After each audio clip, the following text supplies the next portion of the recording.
Imagine this. A family rockets to incredible wealth, builds this huge beer empire, but then generation after generation, it just crumbles. Is that just really bad luck? Or could it be something, deeper, something connecting the past to these, well, misfortunes? Welcome to the deep dive. Today, we're looking into a really, really fascinating case study, multi-generational, from Belgium. It comes from a, let's say, specific spiritual viewpoint, and it explores how this family's massive fortune just seemed to unravel. We'll touch on ideas like karmic consequences. Right, the idea that actions have ripple effects. Exactly, and this quite chilling concept called the seed of calamity, the idea that wealth gained through harm might actually carry its own sort of, well, misfortune down the line. Yeah, this account we're diving into, it's incredibly detailed. Like you said, almost a mini-series. It traces the family right from the grandfather who built this big beer factory all the way down to his grandchildren, and this just cascade of, frankly, bizarre misfortunes they face. It's a very thorough look at cause and effect from this particular perspective. So our mission today is to try and unpack the lessons hidden in this family story. How do the origins of wealth, the ethical choices made, personal actions, how can these things echo through time, affecting not just one person, but maybe whole families?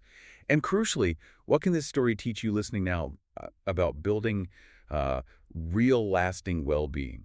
Not just financially, but in a broader sense. Okay, so let's dive in. We started over a century ago. Belgium, the grandfather, he sounds like a real visionary, right? Built this major beer factory, very well known.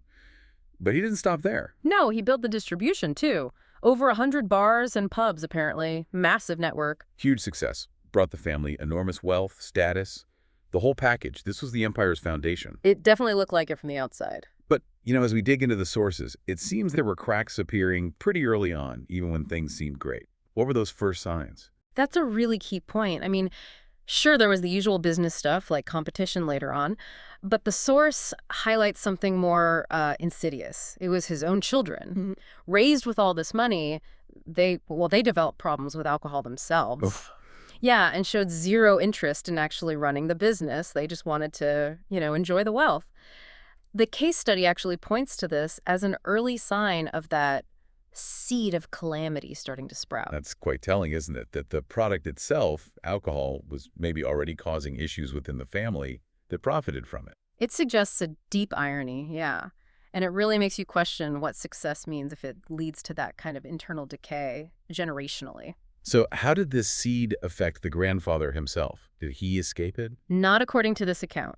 Despite being sharp in business, he apparently got defrauded when he tried to sell the factory, which was struggling by then, and he passed away from heart disease. But the case study suggests this was more than just bad luck or market forces. It connects his fate, including what it describes as his afterlife experience, which is quite intense. How so?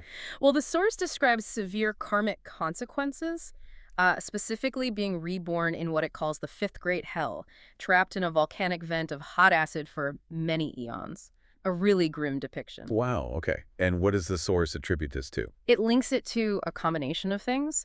Alleged unscrupulous business deals in his past, like cheating partners. Then the inherent karmic effect of producing and selling alcohol, causing harm to others through addiction and related issues. And it even mentions past life actions, like being a cattle owner involved in animal slaughter. The source says his final thoughts, being sad and dark, kind of sealed that immediate post-death path. That's incredibly specific and, well, quite heavy. For someone listening who might find these descriptions, maybe difficult or allegorical, what's the core message the source is trying to convey there? That's a good question. I think the intention isn't really to frighten, but to make a powerful point about accountability. Actions have consequences, sometimes profound ones that extend beyond what we see. Whether you take the afterlife descriptions literally or as metaphors for deep suffering, the message is about ethical living, about being mindful of how our actions impact others. Cause and effect, basically. I see. It's about the weight of actions. Exactly. And it wasn't just him. The source mentions the grandmother, too. She died a year later and apparently faced a similar, though shorter, consequence in the afterlife. Why her? Simply for approving of the business and benefiting from it, even though she wasn't making the beer herself. And the listener's husband's father also suffered, linked to his own alcohol consumption. Died in fear, reborn to suffering related to drinking molten copper in the Yama world, as the source puts it. So even receiving merit from family offerings offerings didn't fully erase it. It helped reduce the penalty, but didn't eliminate it entirely, according to the account. It Yeah. really paints a picture of these interconnected consequences. Okay, so let's move to the next generation. The grandfather's daughter. She's the mother of the listener's husband. What happened with her inheritance? She got a lot of wealth, right? Even though the business was troubled by then. Yes, substantial wealth. And she lived this life of, well, extreme luxury. High society, royal weddings, expensive clothes, jewelry. Never worked a day in her life, apparently. But there was a downside. Well, the source notes she had a daily wine habit, was a heavy smoker. Said this contributed to a short temper, being quite self-centered. And how did that affect her family life? Apparently, she found her own kids annoying, sent them off to boarding school, even though it was just like half a kilometer away. Wow. Close but distant. Exactly. Seems like a life of privilege, but maybe not much real connection or warmth. So how does someone like that, so rich, so socially prominent, Mm-hmm. how does the source explain her ending up dying alone in a nursing home? Falling out of bed from lung edema, no kids around. It's presented as another complex karmic picture. Her past good deeds, like donating to public welfare, though not, the source specifies, to Buddhist causes that brought her the wealth and status. Right. But crucially, she apparently never specifically prayed for what the source calls right livelihood or for moral family members. So the wealth itself could still be sort of tainted by its origin in the beer business. I see. So the good deeds brought wealth but didn't purify its source. That's the idea presented, plus her indulgent lifestyle, the lack of warmth with her kids, and apparently a dying wish that her children donate annually to the church, which they didn't fulfill. Ah, another layer. Yeah, that failure to fulfill the wish is said to have compounded the negative situation. Her afterlife is described as temporary enjoyment as a minor celestial being, a Gandharva deity, in a place called Himaphan Forest. Happy but disconnected before facing other consequences later. A temporary reward, not a final one. Kind of like a pause, yeah. It emphasizes the impermanence even of positive states if the underlying issues aren't resolved. Okay, so now we reach the third generation, the listener's husband and his siblings. This is where that seed of calamity you mentioned really seems to, well, explode. That's exactly how the source frames it. It blossoms with really devastating effects across the board. Let's walk through it. The eldest brother, what happened to him? He took his inheritance and invested it all in a luxury condo project right by the sea. Looked like a sure thing. Got government approval and everything. Yep. But then, when it was 90% built, the government suddenly declared the land a reserved beach. Project halted, buildings seized, demolished. Just like that. Wow. Massive debt resulted. He lost all his personal assets, couldn't pay it off, and it got worse. Right. His eldest son got into trouble, drinking, robbery, arrested, huge financial penalties for the family. His other kids had poor health from birth, constant hospital visits for decades.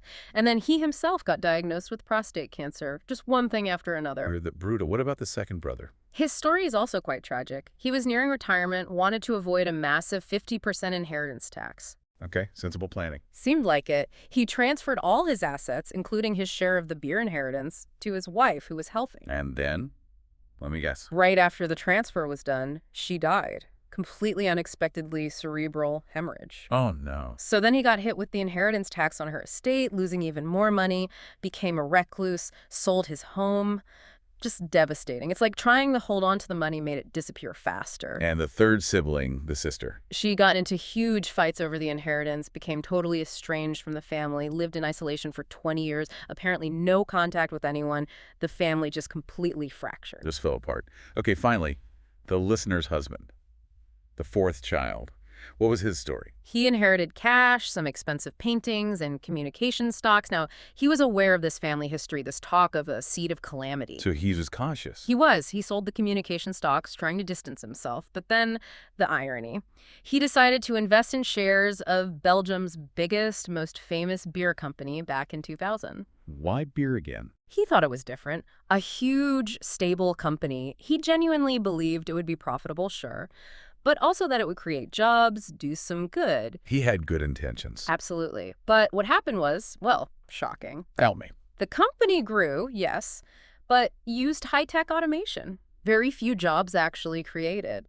Meanwhile, beer got cheaper than water, apparently leading to more underage drinking. So the opposite of his intention. Hand is a miss. Plummeted immediately, lost about 65% of its value right off the bat. Then 9/11 happened, crashed the market further.